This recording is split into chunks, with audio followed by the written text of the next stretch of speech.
final score, Solihull Moors 2, Wrexham 2. Welcome to the new era. If it's as fun as that match was, it's going to be quite interesting.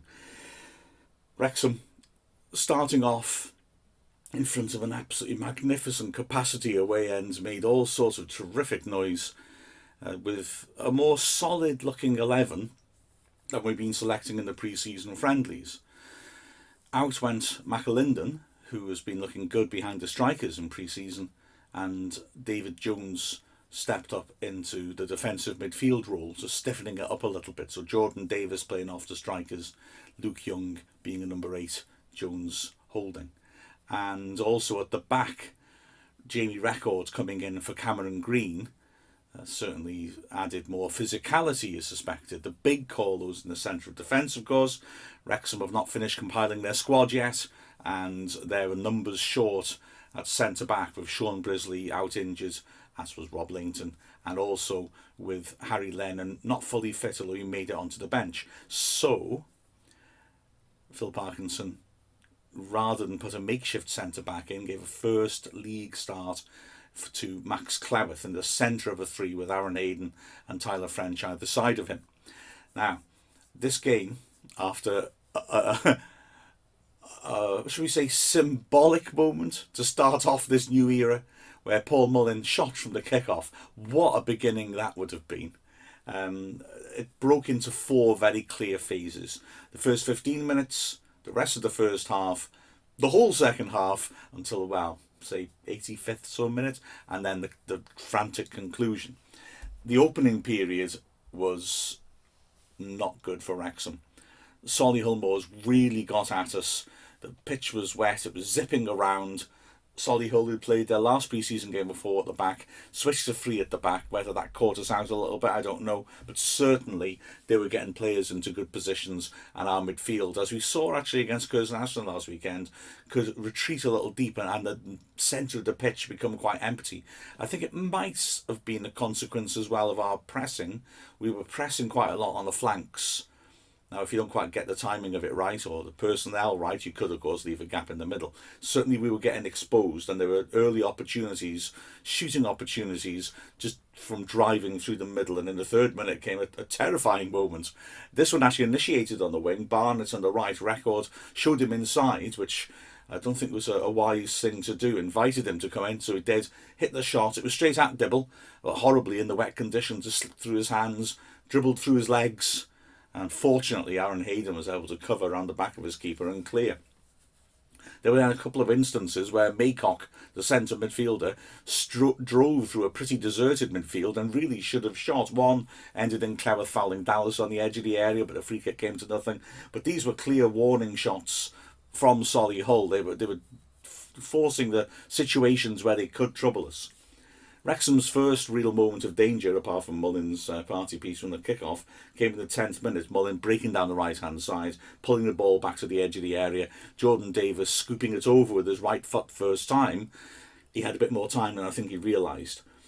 But it was straight back then to Solihull putting pressure on. Although, I've got to say, as we rather suspected, Wrexham, despite looking a little vulnerable, say that these are the areas of the squad that haven't been completed yet, still looking dangerous on the break, especially when Mullin was pulling down the right-hand side. In the 18th minute, though, came Solihull's opener. And surprise, surprise, it was a shot from the edge of the area. Joe Sparrow, who was excellent for Solihull, who usually you see him playing as a right-sided player, cutting in, popped up on the edge of the box and drove a tremendous strike into the top left corner. Dibble absolutely helpless, and Solihull in the lead. However, Wrexham started to gain a bit more equilibrium. We had one more nervous moment. Sparrow again in that area after we'd half cleared the ball, running onto it, and from the edge of the box pulling a shot just wide of the left post. But then came that turning point, because straight from the goal kick we entered the second phase of play, which was Wrexham's complete domination of the last 20 minutes of the first half, a period in which Wrexham could have finished the match off. It was impressive. It started off with the equaliser. From that Sparrow shot, Dibble taking a goal kick, Hyde holding it up well and helping it on, Young popping it down the left flank. Now Preston, one of the centre-backs for Solihull, should have had it covered, but he really sloppily obviously got a call from his keeper as it dropped down the side of the box, and so he left it for the goalie, but he didn't block off Mullen, who was chasing gamely. He just stepped off and gave Mullen a free run at the ball. If Preston had just blocked him, nothing would have come of this. It would have been a routine take for the goalie. As it was, Mullen attacked it. The keeper, Dewhurst, lunging in, pulled him down, and the referee gave a penalty. Mullen, well, he scored a few penalties last season. Luke Young must have been disappointed not to be getting the opportunity, having been so consistent last season from the spot.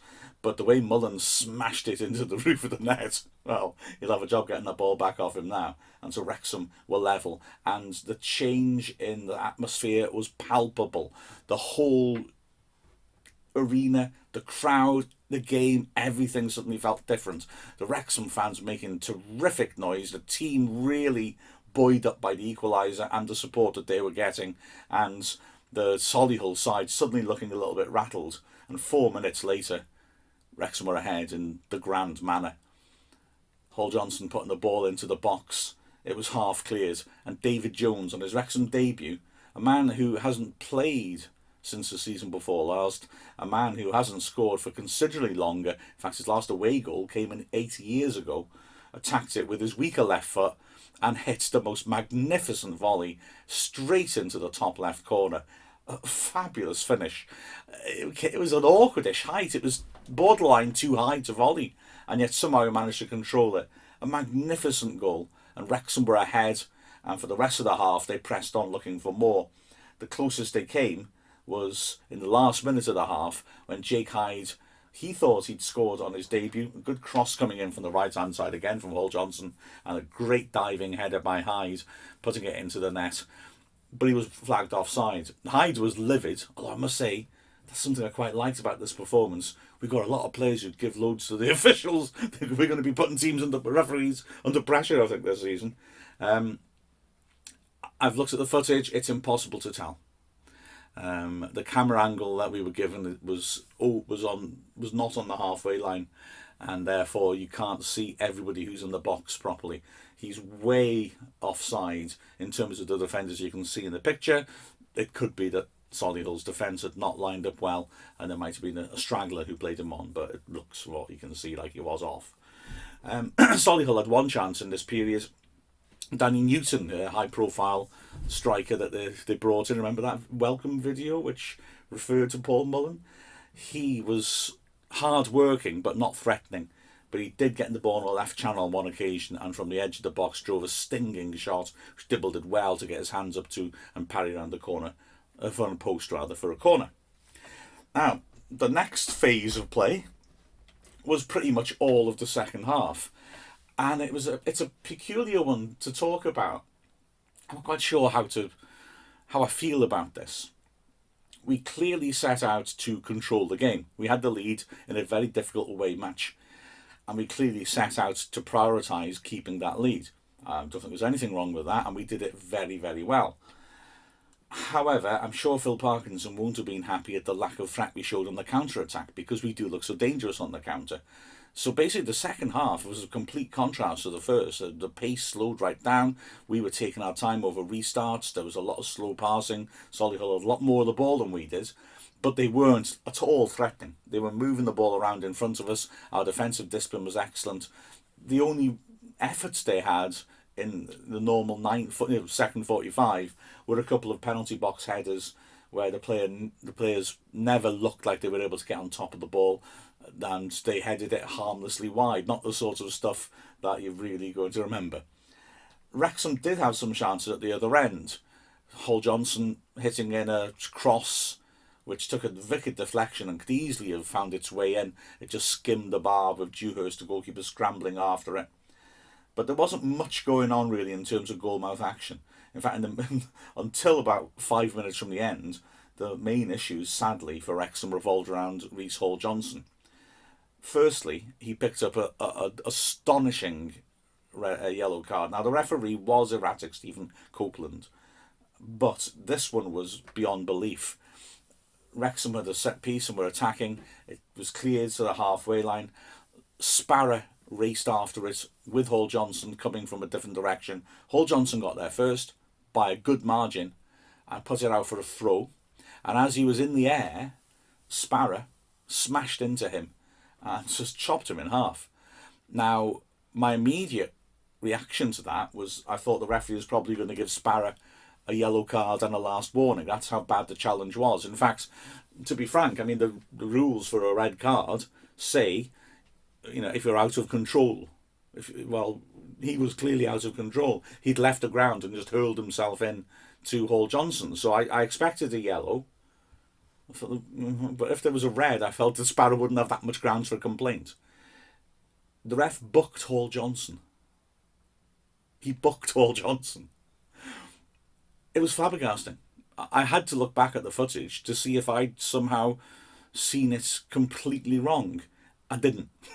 Hall Johnson gets there, puts the ball out of play, and then gets smashed up in the air. The contact about hip height. Absolutely unbelievable. I don't think Sparrow was trying to do him. I must emphasise that. But he was totally out of control the way he flew into him. So, yeah, amazing. So Hall Johnson got booked because he was smashed into. But sadly, much worse was to come for him, because then in a challenge with Williams, he went down, got up again briefly and went down again, and clearly was in real distress. A stretcher had to be called, and he went off. Now, as I'm recording this, I don't know exactly what the situation is with him, but goodness me, he's an important part of Wrexham's setup this season. Let's hope that the injury is less bad than it appeared at first. So Wrexham were going into the latter stages of the game with the lead comfortable. McAlinden came on for his debut, replacing the excellent Hyde. Lennon came on as well for his debut to replace Hall Johnson. And things looked pretty comfortable, except that Kyle Hudlin, Solihull Moors' 6'9" striker, also came on after with a quarter of an hour left. And that just changed matters slightly. Solihull changed their shape to a back four. Hudlin's not that great in the air considering his size, but he causes consternation in the penalty area. I mean, to be honest, his strength is that he's got decent feet and he gets on the end of stuff, but he's not really a player who's going to terrorise you in the air. However, when a defence is marking a 6'9" guy, Solihull had a different option. Instead of the passing football they deployed up till this point, which was getting them nowhere in the second half because Wrexham's discipline was so good that, like I said, the ball's just getting passed in front of us. He was in the box causing a commotion. And the nature of the game changed, but not until added time, because at the closing stages, Wrexham actually went close twice. Mullen, firstly, on a breakaway, timing a perfectly timed pass into the left channel from McAlinden, who equally timed his run to perfection. Lovely combination play. McAlinden from the edge of the box, driving it across the keeper, who was beaten, and the ball just scraped the right post. And then in the 89th minute, Luke Young doing a magnificent job in midfield, hurling himself horizontally to win a header and play Mullen in against the last defender down the right channel. Mullen drove into there and from a tightish angle hit a shot with tremendous power. Dewhurst did really well to push it away, although I think it was one of those reflex ones where he didn't really know he'd done it. His arms moved independently of his brain and just about got up there. So Wrexham pushing hard as Solihull left gaps to get that goal, but the nature of it started to change around the 90th minute, I thought. Hudlin was starting to get a lot more balls into the box. Wrexham was struggling to clear. The defence was altered, of course, because French now had gone over from left-sided centre-back to right wing-back. Hyde. Lennon was now playing as left-sided centre-back and was having to pick up Hudlin a lot. And also from set pieces, and the goal initially came from a corner that was half cleared. Jake Hyde was doing a superb job in the air, heading the balls away in that near post zone. So 94th minute, the equaliser came. Corner, like I said, half cleared, and after being played in for Hudlin to cause a commotion, came back out to the edge of the box. Sparrow was being marked by Mullen, but Mullen let him go on the edge of the box, and all credit to Sparrow. He nailed it in the top right corner. So he put a brilliant finish from the edge of the box into both top corners, and he'd earned a point. Although it must be said the referee added 7 minutes on, which I couldn't understand. Hall Johnson, despite the apparent seriousness of his injury, was down for about 3, and there were hardly any other stoppages. So it's slightly hard to understand that one. And Wrexham came back, and in those closing 3 minutes, threatened to nick the winner. The closest they coming being when Young typically drove through the middle and smashed a powerful shot that again beat the keeper from 25 yards. It went just wide of the left post. So one of those where you play well enough to win and lose it in added time, but the atmosphere is much more upbeat than it normally would be in those sort of situations, because Wrexham did do well, and after a shaky start, controlled a game away from home against Solihull Moors, a team who surely are going to be up there at the end of the season, and a venue where we usually lose. So it was certainly a step in the right direction, and with those improvements to come in, you would hope that we just improve from that very good start. Individual performances, well, Dibble had that horrible moment in the 3rd minute where the ball slipped through him. I've got to say, these things happen for goalkeepers. Hayden had to get across and clear it. I think he'd taken enough pace off it, he'd been able to get back to it himself. And really the only other work he had to do was a good save from a shot on the edge of the area. But he certainly didn't let that error play on his mind. So not too concerned by that. The back 3 did really well. Hayden was the best player on the pitch for me. He was magnificent as a right-sided centre-back.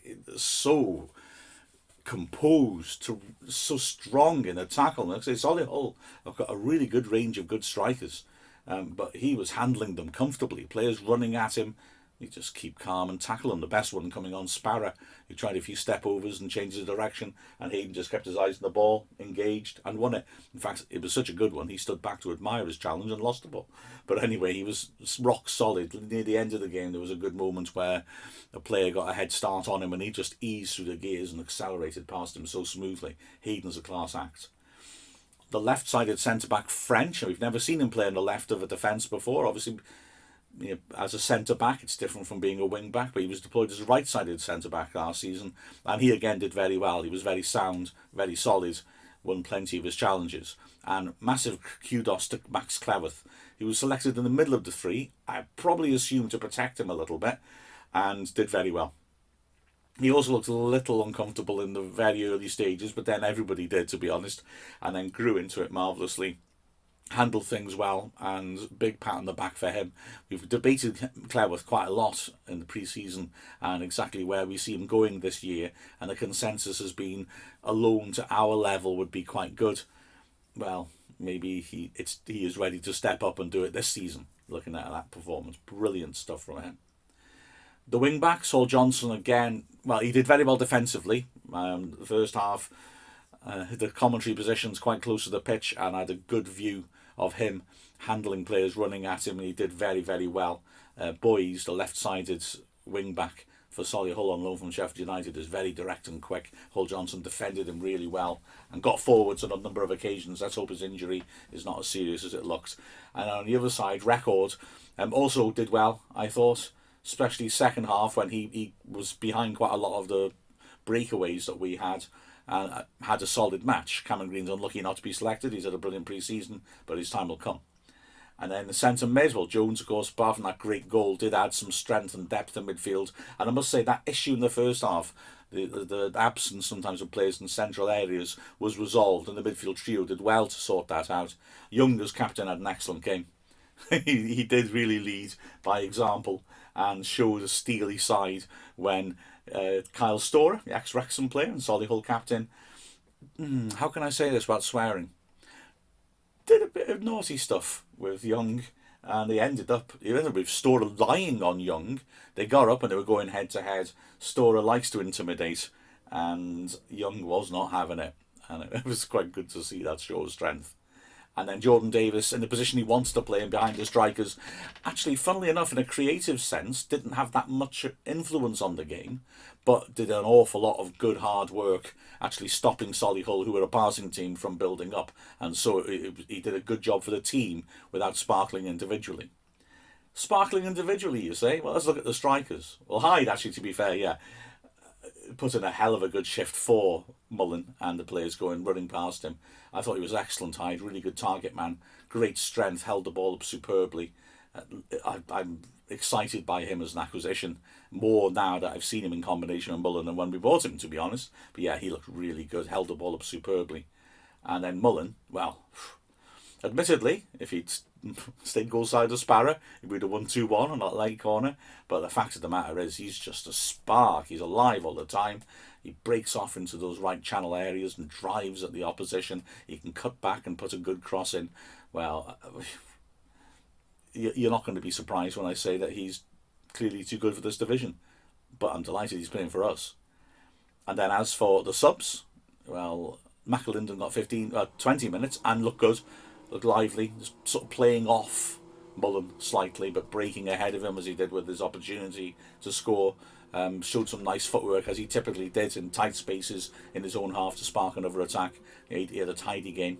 And then Harry Lennon, pleasingly, was able to come on, because of course he's not managed to put in a full 90 in pre-season, but he came on for the last 15 and did a solid enough job in trying circumstances, because that was the point where Solihull started putting the ball into the mixer, but he looked sound enough. So, yeah, satisfied with that, to be honest with you, because it's a building block. We ought to be getting another 3 or so players in over the next week, and if they have the quality of our most recent signings, we're going to have quite a team. But let's not forget, Solihull finished the season with 6 wins and a draw out of 7. They have not lost any of their key players, and they've brought in some really good players. They are, to my eyes, I can't see how they won't at least be in the playoffs. They're a proper team, and we should have won there. And when we look to control the game, okay, we only a goal up and we paid the price in the end, but we did control it. We kept them well at arm's length. The only opportunity of the second half that I'm bothered to note down was the goal. So, very promising start. Let's see what happens next Saturday at Eastleigh. Another tough task. The final score of Solihull Moors 2, Wrexham 2. I'm Mark Griffiths from the Wrexham AFC media team. Thanks very much for watching. Please subscribe as well so you don't miss out on any of our content, and click the bell to get notifications.